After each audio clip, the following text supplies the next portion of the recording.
So, we're back, and I am beyond pissed. So, before we go any further, I just wanted to give a little warning, because I'm a little triggered in this clip, a little heated, you could say. Think of Harry Potter when he tried that mystery jelly bean that Ron gave him. I don't know really why that's the first thing that came to my head, but it was, so yeah. But as you'll see in this clip, I'm pretty justified in feeling these emotions, I think. And let's continue. So it turns out that the clinic actually wanted me to get the lump drained, but that's not why I'm actually pissed. I knew that it might come to that. What we've tried hasn't actually, helped the lumps, and the folliculitis has the infection has led for some fluid to be pooled on the top bit here and on the lump on the side of my head. So they were like, yep, go ahead, get that drained. So what do? I come down to the clinic that I'm, paying my money for. It's right there. I might have to blur that out because if this gets some traction or if it gets seen by them, they're going to get ratty. We wouldn't want them to get ratty, would we? Because they're just taking our money anyway. So I get into the clinic and I tell them, what I need to get done. I need to get a procedure, a lancing. I need to get something drained by syringe. And the woman at the desk just looks at me as if I have two heads. And I'm like, what's going on here? So she said, oh, I'll check if we do that. Okay. Sure, check. And she comes back and she says, no, sorry, we don't do that here. It's an urgent care clinic. I don't know why they don't do that. So first of all, I said, it's on your website that you do lancing or that you do drainings. And she said, oh, actually, let me ask again. And she comes back and say, oh no, that's only in Dublin. I'm in Limerick. Why the fuck can't they have that facility here? Also, sorry, everything should be sterile. Everything should be done normally. I don't see why they would be, worried about infections. Infections can occur from anything. This is a simple procedure to get a lump drained, and they only do it in Dublin. So can you please explain that to me? And for one thing, they said that they only treat, I went onto the app and I have it here now. It says that they specifically treat skin infections. So I looked it up and it says folliculitis is a skin infection. It's a skin condition, which we know it is. And it's caused by an infection of the hair follicles. So they should be able to treat that in every fucking clinic that they have. Don't give me any bullshit about, oh, it's a bigger clinic, it has more facilities. I shouldn't have to go up to Dublin to get a fucking lump drained. Like, I'm sorry, I'm a little bit pissed off right now, but I think you can see where it's coming from. Absolutely ridiculous. And now I have to find out where I'm going to drain this or if I can drain it myself. Fucking insurance companies are a joke. But no, we have to give them our money and then we would just have to bend over when they can't do anything for us. Really pisses me off.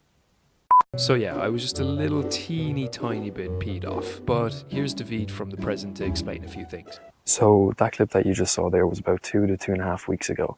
And since then, some things have happened, and it's just kind of useful to include them in the update. About a week after that, I ended up getting a GP appointment, which I was able to go to, and the GP was actually able to lance the lumps or drain the lumps.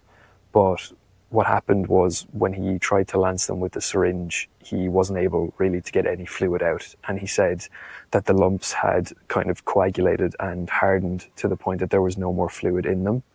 And he said he wasn't really sure what else to do. He said he could have excised them, which would have meant cutting them out. But obviously I don't want to cut out the lumps because then that would mean that I'd lose all the new implanted follicles. So what I was asking him was, would it be possible for me to be referred to a dermatologist, just because I feel like it's a more specialized area. So he referred me to the dermatologist and I had to wait a little bit before I got my appointment. And I finally got the appointment about a week ago as well. So I went to the appointment, I explained everything that was going on, when this started occurring, what we tried with regards to the antibiotic cream, the antibiotics themselves.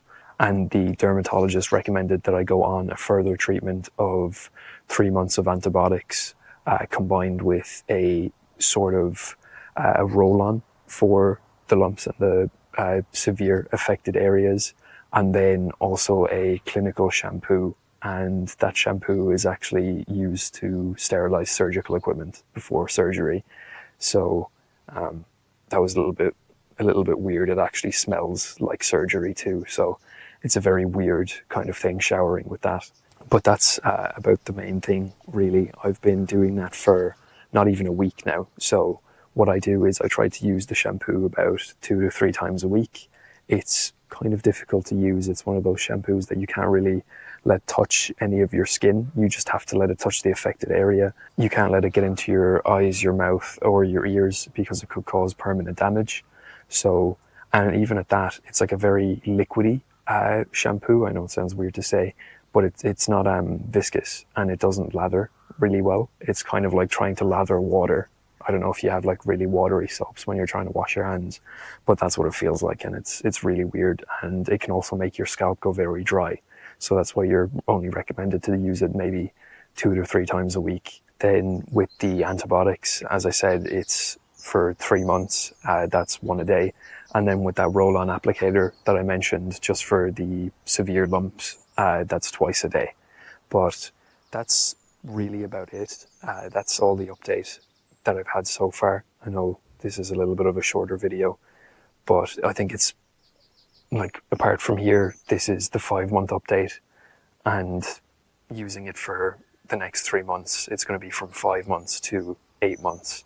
Hopefully nothing else goes wrong in the meantime. You know, I want to get this the best as I can get, and then hopefully towards around 6.5 to 7 months we can see the full implanted follicles and how they're all doing, and hopefully all of them have taken, because we should be able to see all of them around then. Like, as I said, the hairline has come along like halfway. About here, like, is where the hairline is taken really nicely, and then on the left as well. But it's just unfortunate that I've had these sort of 3 lumps now pop up due to the infection, and then I still have that big one on the side of my head. So hopefully the applicator is doing its job. As I said, I haven't really been on this for a week yet, and I'm looking forward to seeing what it's going to be like in a month's time. Hopefully they've all kind of gone down by then.